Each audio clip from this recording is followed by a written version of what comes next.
Hi, this is Greg with 31 Events and CalendarSnack. Thanks for stopping by. I'm going to run you through some content here.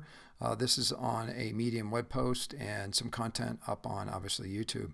So today I'm talking about this thing called the MailChimp button, and the RSVP button is easily had or created by taking your calendar. It can be Outlook or Google. You send us a copy to create@calendarsnack.com. There's no logins or anything, it's headless. You basically, on your calendar, use the email address create@calendarsnack.com. You'll see here, number one, your calendar. Number two, you will receive the CalendarSnack here to the email address you used out of your calendar. So Sam here equals Sam's inbox here. You'll see it here, organizer. It's really simple. There's nothing to do except copy us, and we extract, transform, and load that data into a simple CalendarSnack. Once you get in the CalendarSnack, we have a test button here under Review and Test. You put in your email address, send test invite. It will move here from 3 to 4, and under 4 you can send another test invite if you want.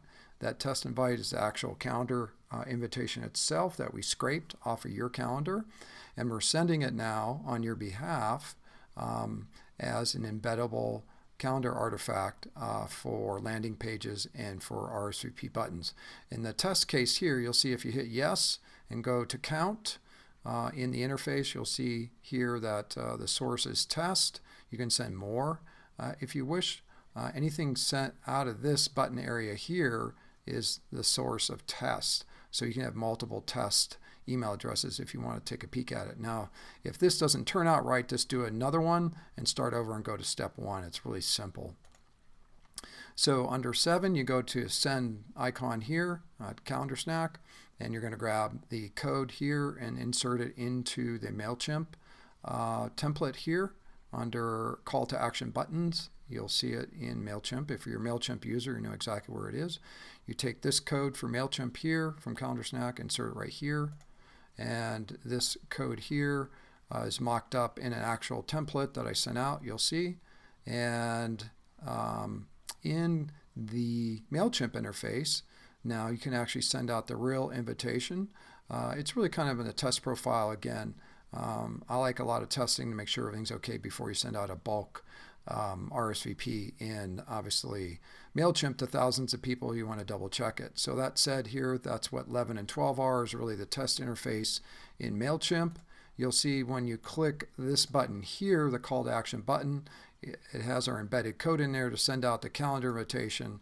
And what happens when you click that button, it takes you to the landing page and shows up the stock landing page. You can do your own landing page. We have a pre-built one here that basically says a calendar invitation's been sent.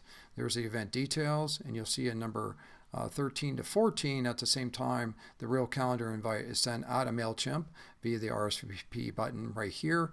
I've said yes, and you'll see here in the counting engine the differences in source.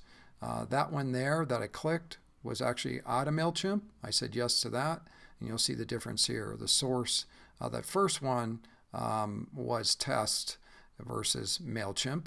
And you'll see here in the final closing that under the dashboard for multiple events, we actually track anything in which that organizer, Sam at techvader.com in this case, does to create at calendarsnack.com.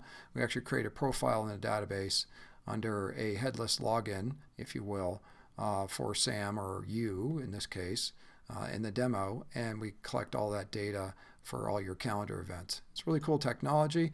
Appreciate you stopping by. The final wrap up here is the RSVP button workflow. This is what it looks like actually on a phone. I scraped off a phone. If you click this button, we send you to the pre-built landing page indicating this event has been sent off. And at the same time, in the background, our technology sends a real calendar invitation, requests a calendar receipt, and when the end user says yes, no, or maybe, we count these on the back end. Again, thanks for stopping by and checking us out.